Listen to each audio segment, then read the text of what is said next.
Hey guys, it's that. Cassie found something here. It's the size of a nickel. Buffalo nickel, give me the fufu juice. Oh, I gotta keep digging some more here. Let's see what else we can get. I found myself a bucket lister. I got a crotal bell. It's a weedie. You found a weedie? Yes. Sweet. A Walking Liberty 1943 half dollar. Oh my god, it's freaking gorgeous. You got an Indian? Oh my god, Cassie got an IHP. Needless to say, I am a happy camper. Good morning, everybody. Get the gnats out of my face here. It is an overcast day, which is kind of nice because it's supposed to be 90-ish today. It's still early in the morning. It's 9:06 a.m. I'm about an hour from home at a school I have never been to before. I think this is the elementary school. High school's over on the other side of the road. Saw a park coming into town and some other, I'm not sure what it is, preschool or something down the road I might be able to check out too. And there's another town real close to here on the way home that has a beautiful looking park I might check out. At least stop by and look. Ground is super hard. It is very dry out. The grass, if you can look behind me, is losing its green and starting to look yellowish and dead. And when that happens, the ground is also super hard. So it's rough digging. I have found this clad so far, just a lot of clad. I'm in what looks to be soccer practice area, although the ground here is really warped and there's a valley in the middle of it, like a drainage ditch, so I'm not sure how they practice soccer too well. It's not flat. But let's show you what I got right here. It is nothing special. I have found a few of these so far though. I found a quarter. This one is not a state quarter at least, so it is getting a little bit older. So you can see the eagle starting to peek through there. And if we take a look to see what the date is, I think the oldest I found so far was in the 70s, a lot of them in the 80s, and this is a 86 as well. So this school was not here back in the 50s, so it's relatively new, probably built in the 60s or so. Something like that. I was hoping it'd be close enough to be able to find a silver or two. You know, we'll keep going. As long as I can dig, we'll dig. I need the exercise right now. I need to be outside, so we're outside having some fun. Let's see what else we can find. Whew, it's getting hot. I had to take off the hat and put this on to soak up the sweat. I am not finding much of anything. All clad, all modern. At least it's not real trashy here. It's real clean, which means this land has been what I call terraformed or landscaped. I did just find a bit of refreshment though. This tree back behind me here. It's a mulberry tree. If you've never seen a mulberry, these things are delicious. So I'm going to take me a little break, eat a few mulberries, get some energy, finish the little strip that I'm doing, and head back to the car, and I think I'm going to go to another place. I'm not going to find anything here except a bunch of clad modern stuff, and I'm not looking for modern stuff. 70s and 80s is most of what I found. I think I found one penny I saw was like 60 something. That's it. So we'll try another spot after I ingest a few mulberries. Okay, this is interesting. This was way freaking down there. This is very heavy. You see the green corrosion on it. This looks to be copper. All copper. It doesn't appear to be melted either. This is interesting because I also found it next to, like right below this. Now, this might appear to be just an ordinary rock. You look at the banding on it right there and know the history of the area here. This is an area where glaciers rolled through here. We're not far from the Great Lakes, and glaciers formed the Great Lakes. This, I think, is a piece of rock that's called glacial till, where the glaciers rolled these along or slid them along underneath the glacier. Oh, I got an ant crawling on me. Get off of there. And smoothed them out over the years. And I think it might have also brought this down from maybe further up north of here, where we have copper that is indigenous, is that the right word, to the area? And they call it float copper. I found a piece of float copper once before here in Michigan in this area. I think that might be what this could be. I think that this might be float copper and a piece of glacial till. That's really cool if it is. This is a piece of ancient history for the area, and I'm very glad to have it. So I'm going to put this in the bag, take it home, clean it up a little bit, and I've got one of these I've set aside already. It's more round. It's really super round, but that's a good find. This is really cool. If I'm right about that, that's a nice piece of history for the area. I love finding stuff like this, and this would have made the day just by itself. Alright, so it is a bit later, 2 weeks later to be exact, and I am at a different location. I'm like an hour from home right now. It is still early in the morning. It's like 8:45. I didn't get out here as quick as I thought I would, but I'm here. It's a new place, never been here. It's a park. It looks like it's pretty heavily used. I'm trying to stay away from the main use areas and get into some of the areas that I know are older to see what I can come up with. There's some wooded areas here, so I'm sticking close to the wood lines and stuff like that. Only been here about 10 minutes on my fourth target. My first one was a piece of metal, like a trapezoid, just piece of iron of some sort. Second one was a pull tab. Third one was a pull tab. Fourth one, I have my first coin. It's about 7 inches down, maybe 6.5. Let's see what it is together to see if I'm going to get lucky enough to get a wheat penny or if it's just a regular old penny. Alright, there it is down in the bottom of the hole. Let's get her out. It was really nasty. There's a huge amount of electromagnetic interference here. There's like a power station right next to me with all kinds of junk, transformers and stuff. And I'll be dang, I think that's going to be a wheat penny. Yeah, that's going to be a wheat penny. Come on, focus. Yeah, you can barely see it in the back. Let me get some, let me scratch off that date there and see what we got. There we go.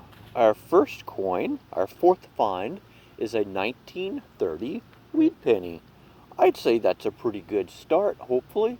Let's see if it continues like this, because so far, I'm liking that. And by the way, that is the first item that I get to put in my Ultimate Finds box.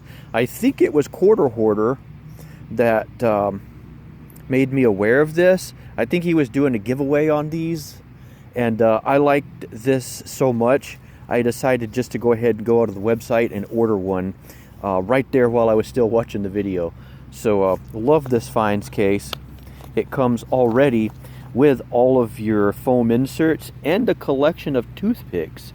I mean, how great is that? Plus, I got the high visibility green, so, well, if it lands that side up, I'm screwed, because I'll never see it, but hopefully I won't lose it. And I got my own sticker on it, too. Cool. Thanks, Ultimate Finds box, dude. My first item is a wheat penny. Alrighty, this was right down there. It's only about maybe 5 inches, 5.5 inches. I thought it was just going to be a zinc penny because it was ringing up really close to one.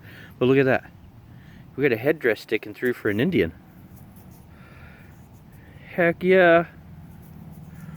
Wasn't expecting that today, really, but I guess, do we ever expect anything? I expect to get out and... I expected to get a lot more mosquito bites than I am. I guess if that's something. Let me clean this up just a tad and see what we got. Check her out, boys and girls. We got ourselves a beautiful 1891 Indian head penny.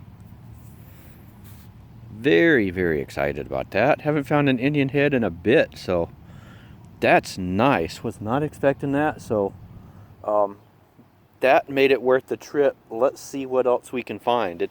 I'm so far still right at the wood lines here. I'm in this small little clearing, but working it through the electromagnetic interference and found an Indian head. Sweet.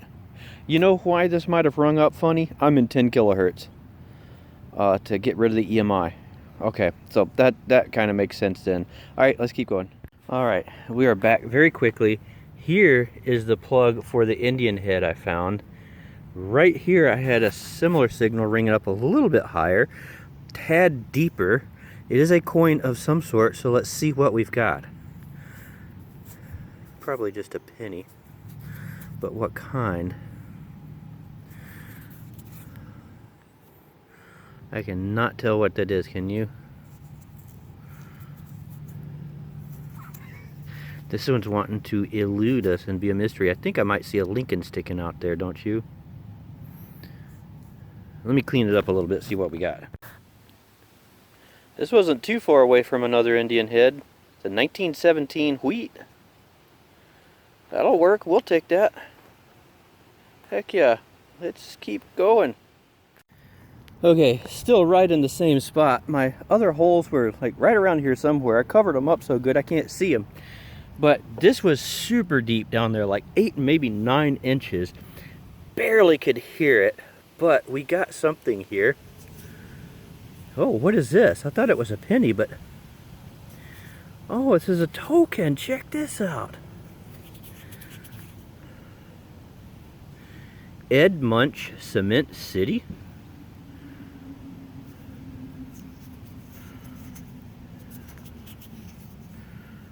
Good for nickel and trade. That is sweet. Check that out.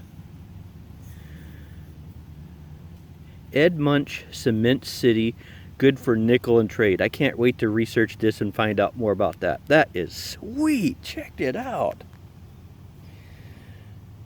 Holy cow. This turned out to be a pretty good day. This 5-foot area has turned out to be a pretty good area here. I got a 1917 wheat. What was that, a 1891 high HP, and then a trade token. That's awesome. Alright, we got another coin. This sucker was deep too. Look at my pinpointer down there. In the hole. I'm further back away from the road, so I'm away from the electromagnetic interference. Got myself something green here. Let's see what it is. Probably going to be a memorial with my luck.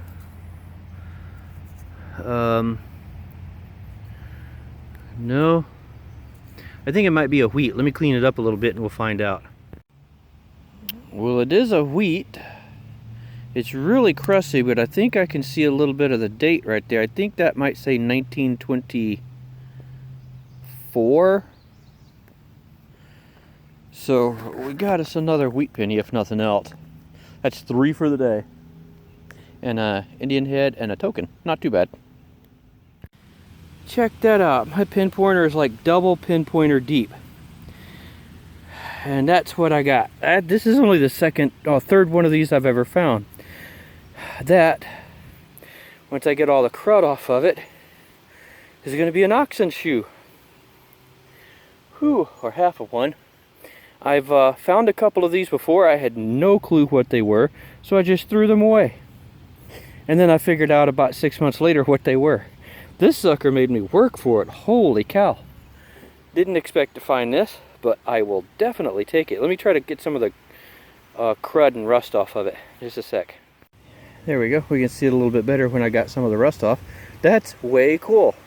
I've been looking to find another one of these ever since I figured out what they were. And I finally got one. Very, very happy. Very happy. Alright, let's see what else we can get. This is not in the park. This is at an old building across the street. I think might have been a school at one time. I'm not real sure. This rang up kind of weird. It was scratchy, deep, and when I took the plug out, it was ringing up like 33. I think it's an older fired bullet, but it's a fired bullet of some sort, and it looks, the bottom of it looks weird, like there was another part of it or something. It's copper jacketed, so heavy as heck. So I don't know. I'm not sure about this one. I have to look a little bit closer, but this is kind of weird. I'm in the middle of this giant field here, just goofing around, trying to get some exercise, having some fun. Okay, let's keep at it. Okay, this is different. I am 15 feet further away, and I just found 3 more of these things.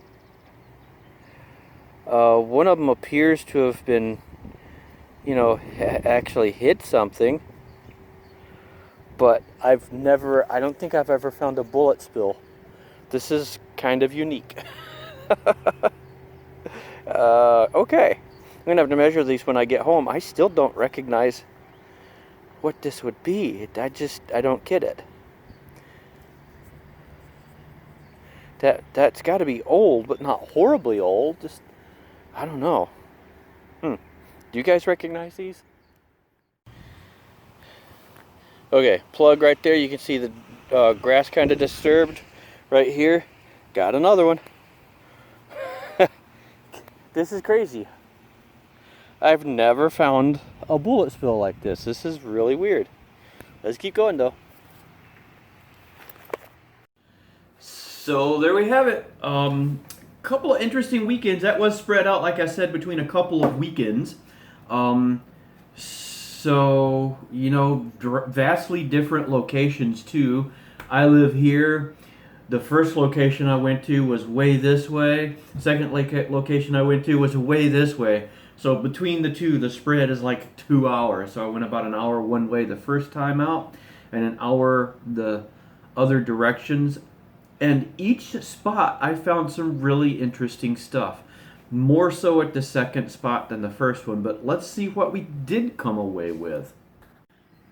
There's the stuff from the first day. One school I went to does not look like there was anything old there whatsoever. Got $4.05 in clad, not including these or these down here.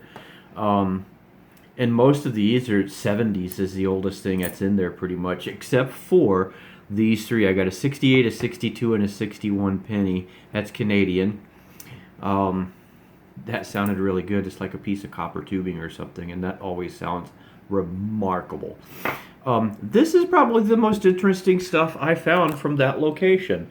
This rock that was, I'm pretty sure this was glacier tumbled to be smoothed out. That is not uncommon at all in this area near the Great Lakes where we had such heavy glacial activity. And when you see these and know what they are, it's really cool because this is a several thousand-year-old piece of history. As is this. This is copper. It's very heavy. You can see from the patina that's left on it, the green oxidation. This is float copper.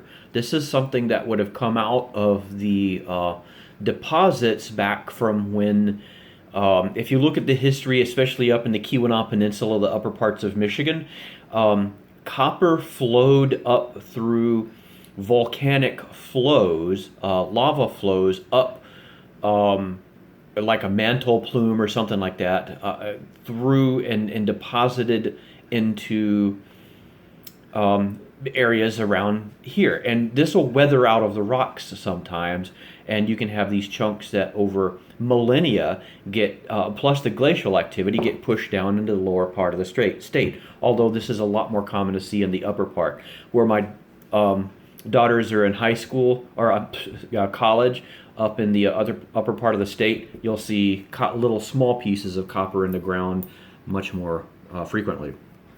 Second place we went to was a lot more productive. Some old tidbits here. I thought this was, you know, some lead type or something, but it's not. It is a piece of heavy machined metal of some sort. Could be, I'm not sure what it is. A hold down piece of some sort. Iron square nail. So definitely some old activity in the area. A little bit of clad because it's a park. This was not, by the way, once I got it cleaned off and got that excess stuff cleaned off, it's not an oxen shoe like I thought it was. It's just a half a horseshoe, which is still interesting, but, you know, half a horseshoe. That second location there, I'm wondering if it might have been an armory, like I think I said at one time. The building had crossed cannons on it that was in front, so I don't think that would have been a school unless it was a military school. So I think this is just stuff maybe from an armory or something. And the park that I was at really had the good stuff. Some older wheat pennies, 29 down to 1917, and the 1917 is not in bad shape if you look at it too, for 1917. And an 1891 Indian head penny. So the older parts of this park, I think, warrant a revisit. There was one section I was in that was a nice, beautiful, clear field, and it was all trash. So it may have been a trash pit area, and I don't think it was a good one. Because I didn't find anything interesting there, except one of the wheat pennies was from there, interestingly, but nothing else.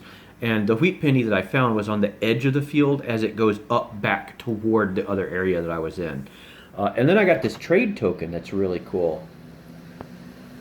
Ed Munch Cement City.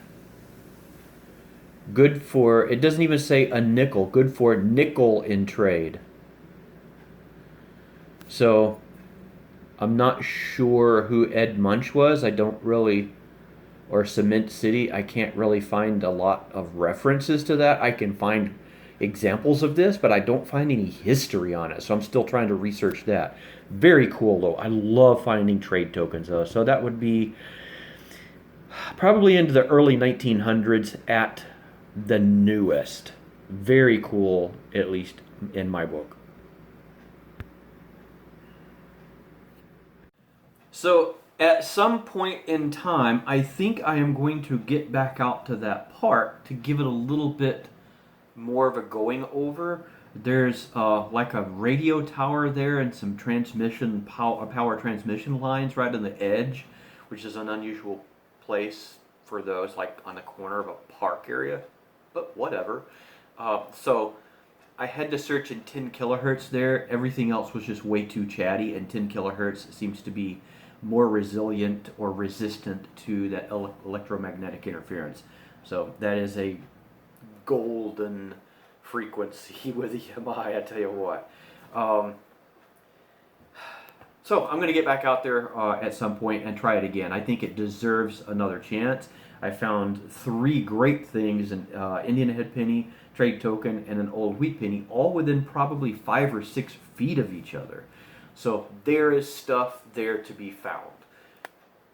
Cannot pass up an opportunity like that, so I've got to hit it at least another time. Till then, you guys have fun. I've got a couple of errands to run, and then I'm heading to DokidoCon in Kalamazoo, Michigan, where I'm at. My daughters and everybody are already there. This is the 5th year for an anime convention. Now, I'm not massive into anime. I love cartoons and things, but my daughters love anime. They are huge anime fans, as is a lot of the younger crowd these days, and they thoroughly enjoy it. You see some really, really good people there. You see some cosplayers, or the ones that dress up in the costumes to act like the cartoon characters or the anime characters, which is no different if you go to a Comic-Con and see people in like Spider-Man or Wolverine or Superman or something like that. Same thing, it's just with a different genre or type of dress or people that you're addressing. And you can see some really magnificent stuff there. My oldest went with something completely unique yesterday. Not anime related whatsoever, but it's a chance to show off sometimes different things. And this was different. I'll show you a picture of it right here. She made a Capri Sun dress. She had a Capri Sun backpack she had already made, and it was spectacular. She couldn't walk 3 feet without somebody saying, "Oh my God, I've got to get a picture with you." It was awesome. And she took in her backpack Capri Suns. So anybody that wanted a picture, she'd give them a Capri Sun so they could pose with her to take the picture, and it was great. Those are the kinds of things you see at these events, and it's just a bunch of people getting together and having a huge amount of fun. And there's some great talent there. If you've ever heard of the Harp twins, Camille and Kennerly, they do some things with harps that you would never dream of. You like heavy metal in a harp? Check them out. They are fantastic. So anyway, not intentionally trying to plug this or anything. It's just Metal detecting is something that is fun and enjoyable, and there are many things that you can do in life that are fun and enjoyable. Go out and find them while you still have the opportunity to go find them. We're all getting older, we're all getting sicker and all that kind of stuff, so take the opportunity to have the fun and enjoy life while you can. So with that, I'm going to go run those errands so I can go do some of that enjoying of life. See you guys later.